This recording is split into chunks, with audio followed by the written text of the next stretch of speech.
who controls people's fear becomes the master of their souls. They lied to you. They told you success was a matter of effort, that it was enough to obey, to study, to work hard, to be righteous. And you believed them. Meanwhile, others were writing the rules. Others decided who moves forward and who stays behind. And it wasn't merit. It was because they understood something you refused to face. The world is not fair. It never was. The world is a board, a game where the naive are the pieces, and the awakened are the ones who move them. And you've spent years believing you were in a field of flowers. That is your mistake. 99% break their backs chasing titles, medals, approval. 1% build strategy, vision, domination. The rest are disposable pawns. Look at yourself. How many times did you give everything and went unseen? How many times did you do the right thing and no one recognized it? How many times were you honest and paid dearly for it? It wasn't chance. It wasn't weakness. It's because you don't understand the game. And here's what you must engrave in your mind. The game does not reward goodness. The game rewards effectiveness. The game does not reward obedience. It rewards the one who knows how to move when everything trembles. It rewards the one who sees the hidden, while the rest are distracted by the obvious. Today you will hear uncomfortable truths. Truths almost no one dares to say aloud. You'll hear them from me. You'll hear them from Machiavelli.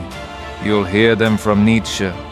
Machiavelli, the strategist who saw that virtue is not moral goodness, but effectiveness in the storm. Nietzsche, the philosopher who knew that it is not enough to adapt, you must break, destroy, and create anew, even if it hurts. Today their voices unite, not to be admired, but to wake you up, because if you don't, you will end up like the majority, obedient, correct, invisible. And this journey is not for the invisible. Here you will receive 3 keys from Machiavelli to move with intelligence on the board. 3 keys from Nietzsche to become mentally unstoppable. And at the end, I will give you the 7th key, the only one that, if ignored, makes everything else collapse. Be silent, listen, and understand. You are not here to survive. You are here to remember who the hell you are in a world that wants to erase you. They call me Machiavelli. And if you expect me to speak of goodness, you are in the wrong place. Politics, war, life itself were never matters of morality. They are matters of power. And power belongs to the one who knows how to move when others tremble. I'll give you 3 keys, not so you'll be loved, not so you'll be just, but so you'll be effective. First key, Virtù, the power of adaptation. Most seek control, I seek adaptation. Real power is not born of brute force, but of intelligence that bends without breaking. Virtù is not moral virtue. It is courage, it is flexibility, it is timely action. The most successful leaders were not the most just or the wisest. They were the ones who knew when to act, which rules to break, and whom to sacrifice. The strong may lose against the storm. The adaptable, never. Think of this. Life does not wait for those who hesitate, nor does it reward the purest. It rewards those who move when others freeze. That is true power. Second key, the art of strategic presence. It is not enough to be right. It is not enough to be capable. If your presence does not inspire respect, you are invisible. The world does not react to your intentions. It reacts to your image. It reacts to your energy.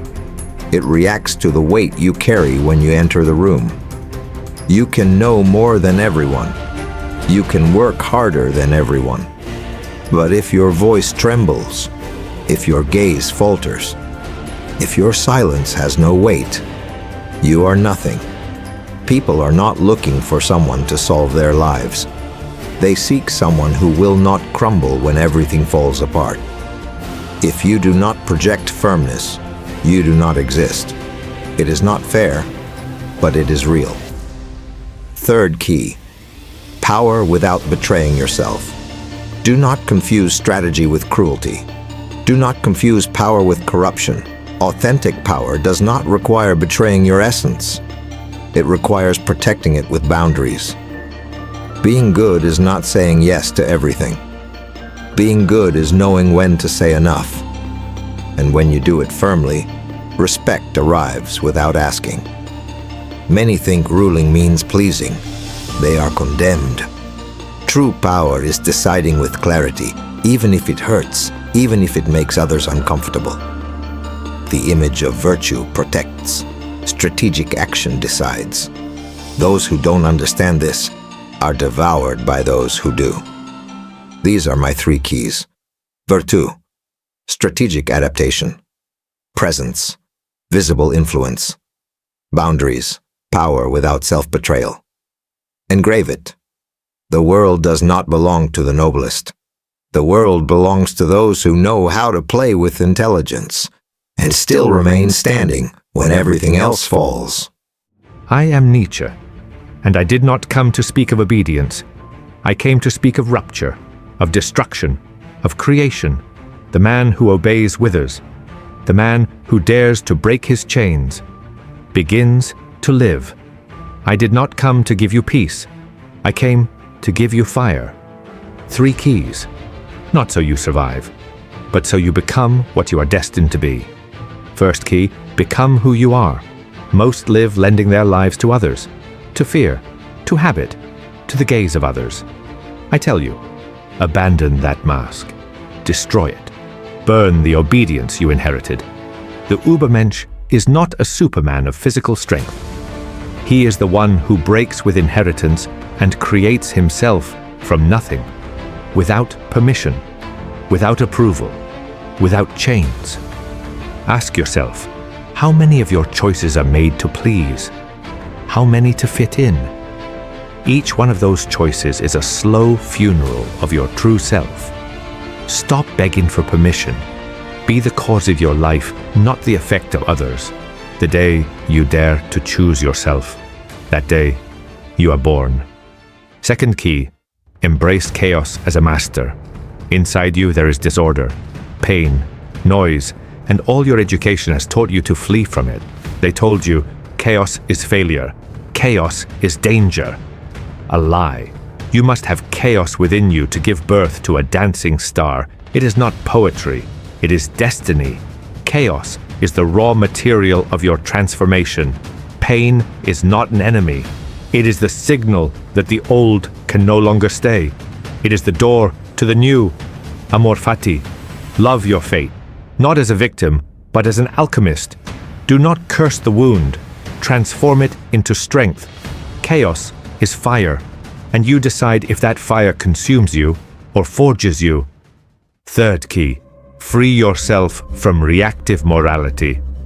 There are 2 moralities, the morality of the slave and the morality of the creator. The morality of the slave reacts, it resents, it criticizes what it cannot reach, it reduces everything to its own smallness, it feeds on resentment. The morality of the creator chooses its values. It does not obey, it does not conform, it does not imitate, it creates, even if no one applauds, even if no one understands. That is the will to power, not over others, but over yourself.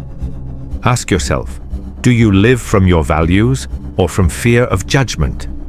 If you silence your truth so as not to disturb, you are still imprisoned. If you create even trembling, even in pain, even if they call you mad, you are free. These are my 3 keys. Be who you are. Love chaos. Create your own morality. If you are not willing to break, you will never be free. If you are not willing to set fire to the old, the new will never be born. Remember, the greatest betrayal is not to others. It is to yourself, every time you live a life that is not yours. You've heard Machiavelli, you've heard Nietzsche, you've understood strategy and fire, but one key is missing, the most important, the one that is not in books, the one no one teaches, the one that, if ignored, makes everything else collapse. The seventh key is this: do not abandon yourself. You can learn to adapt. You can project presence. You can create your own path. But if in the process you betray yourself, everything falls apart. Look closely. The world will tempt you endlessly to forget yourself, to conform, to remain silent, to bend until you break. And each time you do, you lose a piece of yourself, until one day you wake up empty, with titles, with achievements, with applause, but without you. Real power is not in conquering. It is in remaining with yourself, in holding your truth, even when no one applauds, in choosing yourself, even when everything around you shakes. People think the hardest thing is to conquer the world. No. The hardest thing is not betraying yourself while conquering it. The final question is brutal. Who are you when no one watches? Who are you when there are no applause? Who are you in that uncomfortable silence where only your reflection remains? If you don't recognize yourself there, everything else is a lie. So do not abandon yourself. Not again. Not now. Because the only permission you need is your own. Remember, Machiavelli taught you strategy. Nietzsche gave you fire. But true power is standing with yourself when everything else burns.